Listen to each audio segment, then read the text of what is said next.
Hi friends, and welcome back to my channel. If you're new here, welcome. If you're returning, welcome back.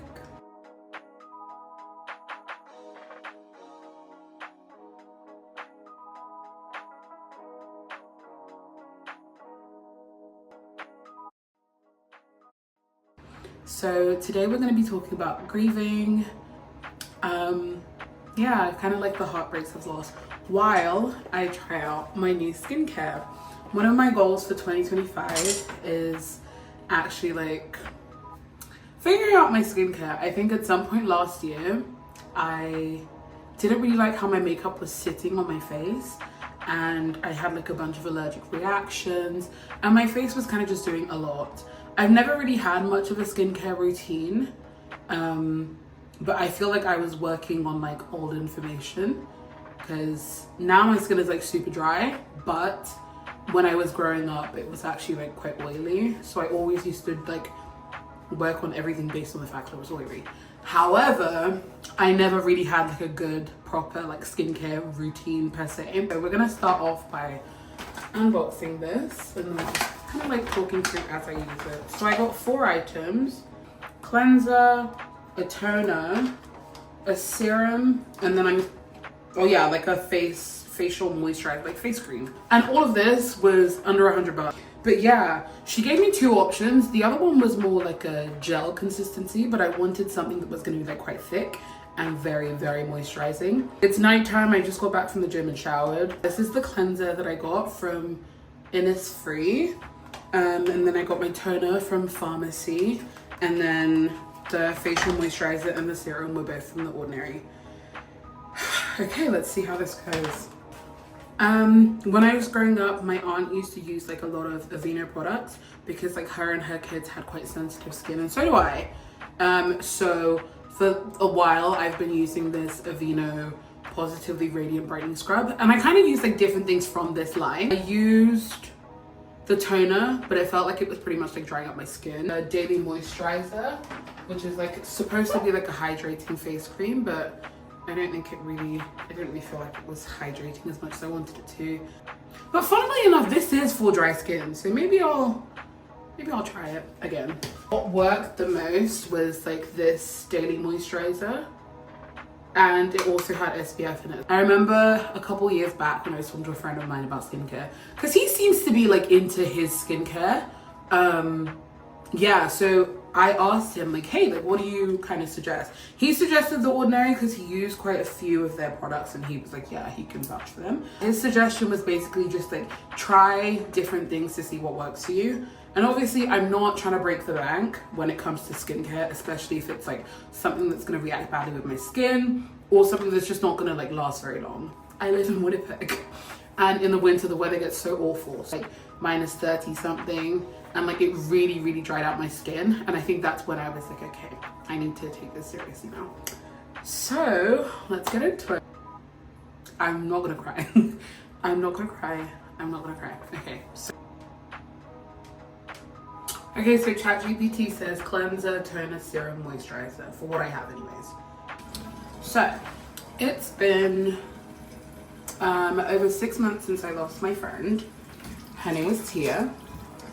I like to call her Tiana because that's like her full name, but like her name was Tia. Tia was like, I can't even like describe her. I think the word I would use to describe her is like sunshine. Yeah, and she was very big on me actually taking this whole like YouTube thing seriously. So baby girl, I'm gonna try. But yeah, she passed away in April, and obviously like one thing about grief is there's no one size fits all for like the person who's experiencing the grief. There's no one size fits all for like if you experience grief this way, for this person you lose, it's not going to be the same for the next person you lose. I lost my uncle in 2020, and it wasn't the same as this. Like the difference is he had lived a life, he'd had kids, and he had gotten married, and you know, he had lived a bit more of a life. Tia was 23. Obviously it was hard in the beginning. In June, we had a memorial for her, which was a really nice way to say goodbye. And it kind of gave me time to be like very intentional with thinking about her, because I actually spoke at the memorial. It was really nice to hear like what other people said and just like be around her family and her friends. And you know, those friends who are long distance friends and you hear about all these different people in their lives and then finally you meet them. So it was kind of like that, just like seeing her extended family. Okay, so next I'm gonna go in with the toner. It's actually a dark spot toner because I also want to work on like a bit of hyperpigmentation that I have. Nobody really prepares you for grief, and no one can. And obviously like the way life works is you might experience it at any point in your life, whether it's you lose people very early on in life and you kind of learn how to deal with grief from quite a young age. Those are people that I wouldn't say I feel sorry for them, but like I feel a lot of like heartache or like a little sad for them, or like empathetic. I honestly don't know what words to use right now. But no, it's definitely something that makes you kind of rethink life a little bit. Like pat it into my skin. How do I even articulate myself? I've learned how to be a bit more patient with myself, because it can kind of spring up at the most random moments. This week I went to work, like I got up, I was completely fine, and I was listening to some music in the car, and it was like acoustic worship, right? And I'm like, oh my gosh, like I would love to have this like played at my wedding, like this vibe of like music, right? And I start to think like, oh my gosh, yeah, like when the guests are like walking down the aisle, yes, I'm one of those girls who's planned their entire wedding. And this would be like what I would want, like the kind of vibe that I would want to be paid. And then I just started thinking like, oh my gosh, like I wanted her to be a bridesmaid. I wanted her to be like a godparent to one of my kids, and she would be able to be a bridesmaid. And it kind of shocked me. I started crying. So I'm crying in the car.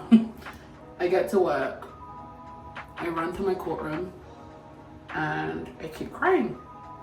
And I'm like, you know what? I'm on standby today, which means like I'm waiting to see if like I get something transferred into my courtroom. And so I decide I'm just gonna tell my boss that I'm not doing okay, because I'd had a migraine the day before, and just kind of let her know and give her a heads up that I'm not feeling my best. If there's a chance for me to go home early, if no one needs my help, can I please leave, blah, blah, blah. And as soon as I get into her office, I just burst into tears, and like, I'm like unable to speak. It's funny now, but in the moment it's very overwhelming. And I spoke to a friend of mine at work.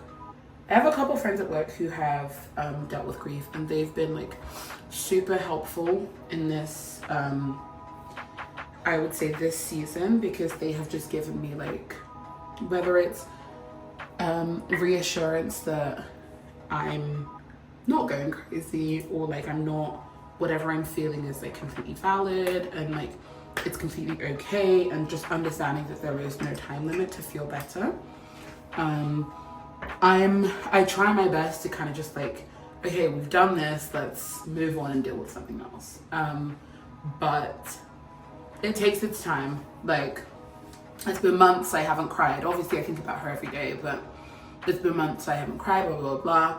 But then all of a sudden, something just like sparks the memory of her. Kind of like giving yourself that grace to just know that it's gonna take time. You have to be patient with yourself. That's one thing that's very important. Oh, and I think this is pink. I think like the consistency itself is pink, which is not why I bought it, but it is a bonus. It is, yay! Giving yourself grace and patience, and just knowing that I'm probably using way too much of this, but oh well, oh my god. Okay, Jesus. having like a nice, like a strong community of people who can support you is one thing that I would definitely say is necessary during like grief. I know that some people post on social media, some people will feel like, you know, it might feel like they're kind of putting their business out there or whatever, but I don't mind a young post now and then, because honestly, when I first posted, I got some really nice like prayers and messages that just kind of, it made me feel seen. There were also people who had been through similar situations, or like who had also experienced grief, and kind of gave me like a bit more comfort. If you're religious, 100% religion is a great way to just feel comfort. And I'm really loving this skincare routine. Grief is this very weird, unspoken thing. Like, I wouldn't say it's a taboo. I wouldn't say it is taboo, however you say that word. But it's just not something that's like quite spoken about often. Well, I'm gonna moisturize my face now. Grief is one of those really, really sucky parts of adulting that you can never prepare yourself enough. You can never prepare yourself, period, because, you know, tomorrow's not promised. I started rewatching Grey's Anatomy. Lexi's mom died of the hiccups, and George got hit by a bus. Spoiler alert for anyone who hasn't seen Grey's Anatomy.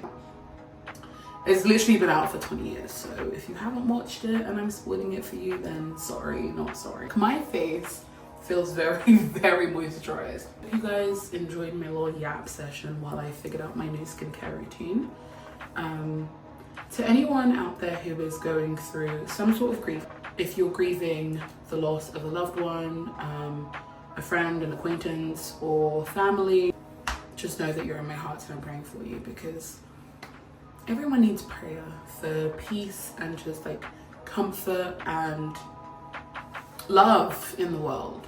I think one thing that I've learned, or I learned from losing my friend, was that there's a lot of pain that goes into the world that we can't control.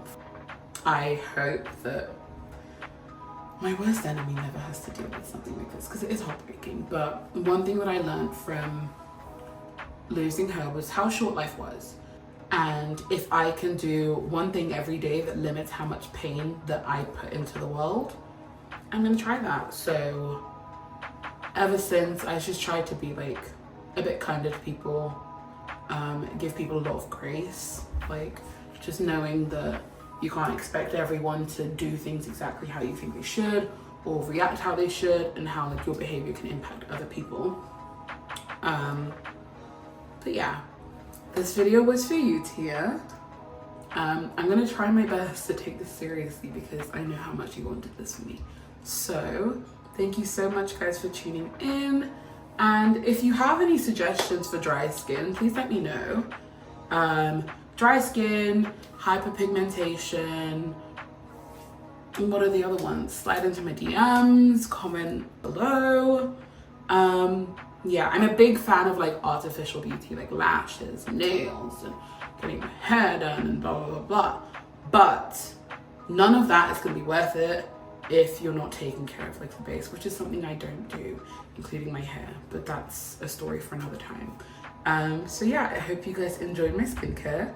If you have dry skin and you're trying to figure out how to take care of your skin and you don't really want to spend too much money, follow me on this journey. And you guys are here the first day I'm using this, so obviously months down the line, when you see my skin looking absolutely radiant, you'll know how I got there.